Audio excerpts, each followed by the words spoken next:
360 G's, baby! YouTube, what is up? Welcome back to MMA Today. If you are new, please hit that subscribe button and also like the video. In our first news story today, we do have Kevin Holland. He claims that Marvin Vettori doesn't want to fight him. He wrote on Twitter, sounds like Vettori doesn't want to fight, ... Vettori did respond to it. He said, always do my part 100%, and a bunch of these pussies can't make it. I'm next in line for a title, and whoever has something to say, show the fuck up in 2 weeks so I can whoop your ass and shut you off for good. And in the next news story of the day, we have Khabib Nurmagomedov shares his honest thoughts about Dana White. He wrote, it's very hard to say no to Dana. I'm going to be very honest because this guy, sometimes he is nice, sometimes he's not nice. Sometimes you say one thing. Anyways, it's very honest, real talk with two men. This is what I feel. In the last meeting, he comes and says, hey, what are we gonna do? I said nothing changed, nothing changed. I think my opinion, lightweight division has to go on. I don't want to hold up the division. Ben Askren continues to jab at Jorge Masvidal. I can't stand Kobe, but let's be real, fake street Jesus was afraid to fight him. Mike Perry hints that his upcoming UFC fight will be his last fight at welterweight. He wrote on Twitter, bro, dieting and weight cutting is the worst. I can't go on living like this. Middleweight has got to be my future. Belal Muhammad reacts after losing out on Leon Edwards' rematch to Nate Diaz. A fan wrote, one person I do feel bad for in this situation is Bully B170. Hopefully the UFC rewards him with a higher ranked opponent for his next fight. There are definitely options out there for him. And Belal responded with, thanks Damon, I'll be waiting on a call from at UFC, at Dana White, at Ali Abdelaziz. I'll stay ready. So who knows, Belal Muhammad can potentially be a replacement for those two. TJ Dillashaw says Corey Sanhanken has been acting like a real douche.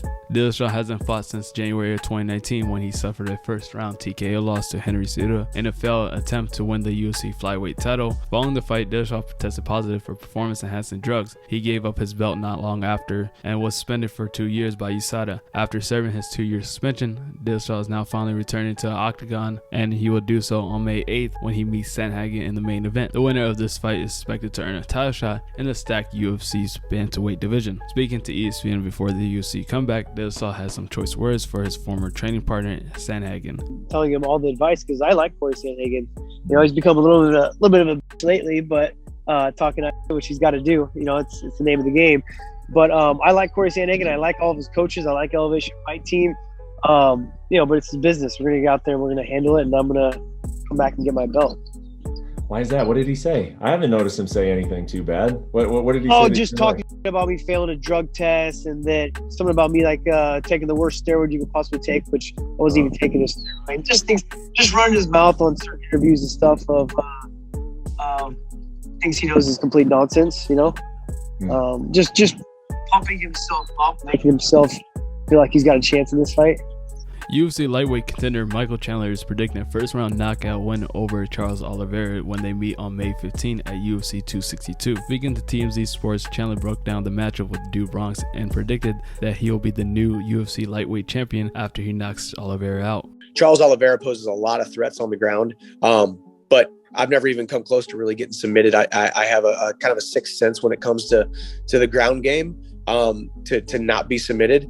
You know, the best way I would like to go out there and finish him is just hit him as hard as I can numerous times on the feet, keep the fight standing, put him in panic mode, knock him out in the first round. If not the first round, dig a little bit deeper, go into the second, go into the third. And he's a guy who starts to slow down, especially after you put the pressure on him. I'm very good at keeping my foot on the gas for 25 minutes. I've done it a dozen times now. So, man, go out there, knock him out in the first or second round, get my hand raised in front of a huge Houston crowd May 15th. Collect my paycheck, go kiss my wife, and figure out what's next. Do you actually buy that Khabib's gone for good? Because he still might want to see a performance. You go in there on May 15th and do your thing, and if he wants to come back, you would welcome him with open arms, right?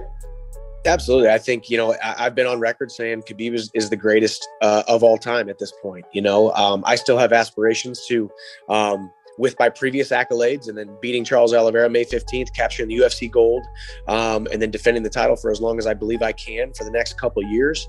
Man, I think I'm going to be right up there with him. But as of right now, Khabib is the GOAT. But he is a champion. You know, he's a championship inside and out. He's got a championship mindset. He lives his life like a champion. So when you have that calling on your life, and you have the passion for the sport, I believe it could be itching at him, to want to come back eventually after he, takes a step back. But I think that's neither here nor there. I think Khabib deserves to not be talked about for a while. I think he deserves to get out of the headlines. I think he deserves to go sip Mai Tais on the beach or, whatever, as we say, and just enjoy it in retirement. So, for me, luckily, I have an opponent, I have a date, I have a bout agreement, and it's Charles Oliveira. And I believe, Khabib, this is still a division that Khabib will continue to have his eye on. He's going to be very, very intertwined with the UFC for decades to come, and especially the lightweight division. He's still very young, so, we'll see what happens in the future.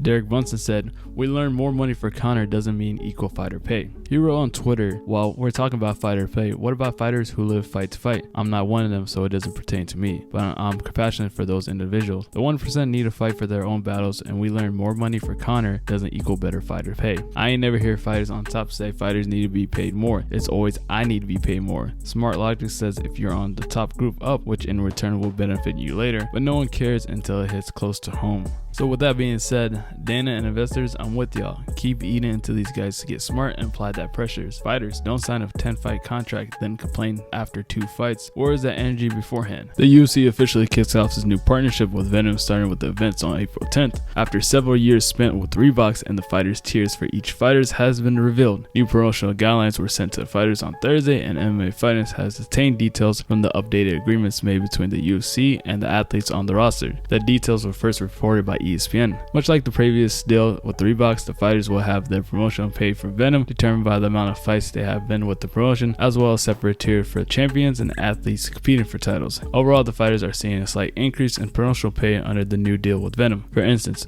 fighters just starting the UFCs with 1 to 3 fights have been bumped up from $3,500 to $4,000 under the new program. Meanwhile, defending champions will see an increase from $40,000 to $42,000 under the Venum partnership. These pay tiers were made effective as of April 1st.